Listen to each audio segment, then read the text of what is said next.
It's interesting. I noticed as I was walking through your office a copy of The Economist magazine. I guess you read The Economist. You know what The Economist described your relationship with Russia as? A Faustian pact between Mr. Modi and President Putin. I believe President Putin is invited to come to Delhi very soon, isn't he? Well, I think the Quad leaders will be coming here very soon. We buy $20 billion of energy from the United States. And let me also tell you... I'm talking about Russia. I'm just interested in your relationship with Russia. Is it connected, the fact that you are so dependent right now on Russian energy, and India, from the very beginning, from the invasion of Ukraine by Putin's forces in February of 2022, India has refused to condemn that invasion? I guess these are connected, aren't they? But I think you're jumping, hop, step and jump. Let me first, if you permit me, to give you some basic facts. We were told to buy Russian oil, because if we hadn't bought Russian oil and we had started buying our quantities of 5 million barrels a day, which we were buying, if Russian 13 million barrel goes off, that would have been bought from the Middle East. And the price, the price would have gone up to $200 a barrel. And who would have? You would have more inflation in Europe than you currently have. Minister, you've talked about the price pressures. I'm now into geopolitics. It's interesting. You're a former very senior diplomat in the Indian Foreign Service. You understand the way geopolitics works.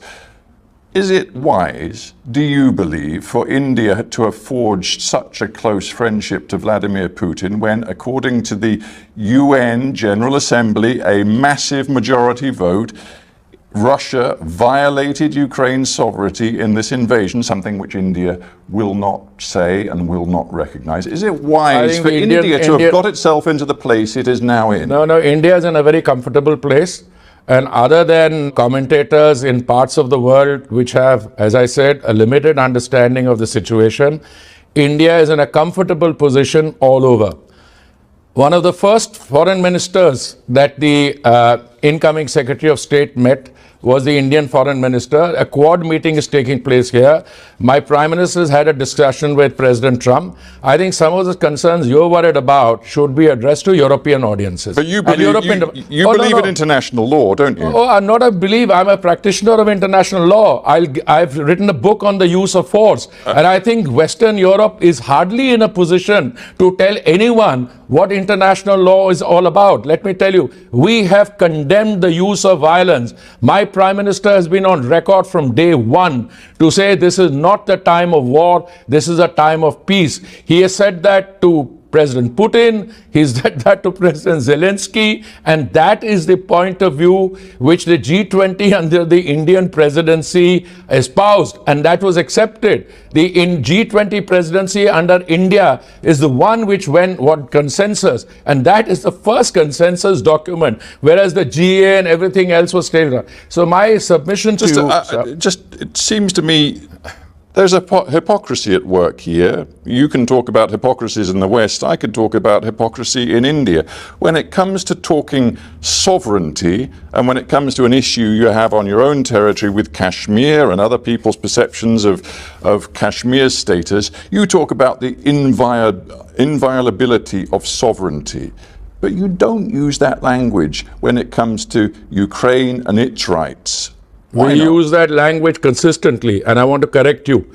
Sovereignty as a concept is something we use consistently. So condemn Putin's violation of Ukrainian sovereignty. We have said on record, this is not a time for war. We don't condone the use of peace. That's not a condemnation of Russia's invasion of Ukrainian territory. I would suggest that you read the Western démarche to end the war, and we are in favor of doing the war. We could have a similar argument on the Middle East, on Palestine, etc. I think if this is a discussion on energy, let me say that the Prime Minister's primary commitment is to ensure that there is availability of energy to our consumer at all points, at affordable rates, and in a sustainable manner. And we've done very well on all three. Insofar as Russia is concerned, yes, we've had long-standing relations with the erstwhile Soviet Union. We have relations with the Russian Federation, but we have much stronger relations than with some of the other countries, including the United States. And I would say we buy $20 billion worth of energy from the United States. So the point here is, if it is a discussion on energy, I think it has been completely consistent. And today, we were encouraged by the Americans, by Western Europeans. I think they're out of the equation.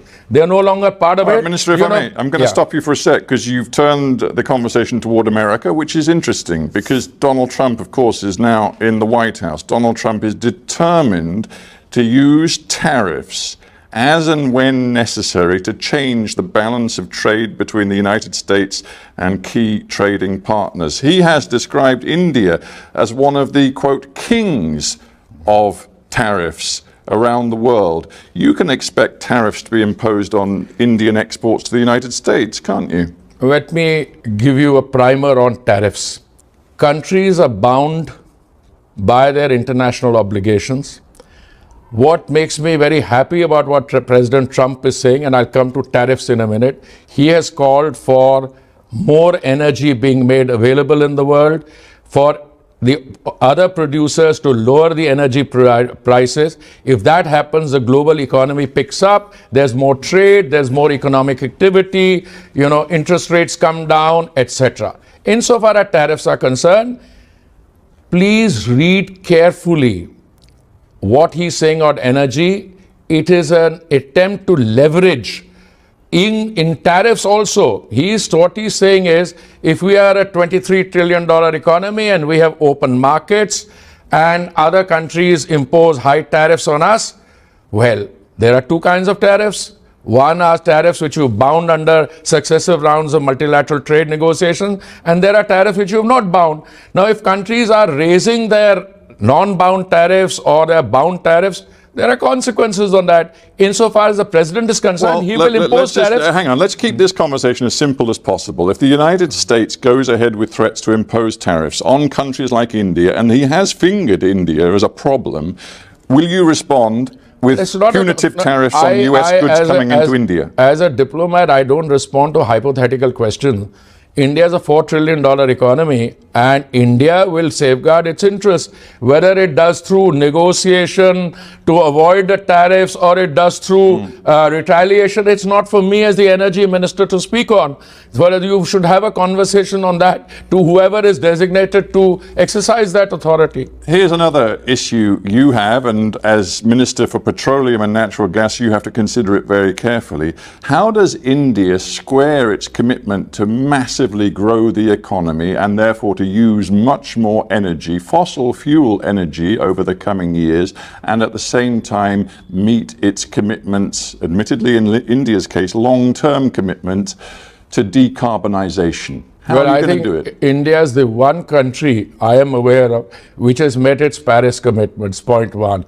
India is the one country where the sustainability transition is better than elsewhere. From 2014 to today, we've got 20% biofuel blending, we've got a massive green hydrogen program, and we are today moving in a situation where on all fronts, the decarbonization debate is succeeding.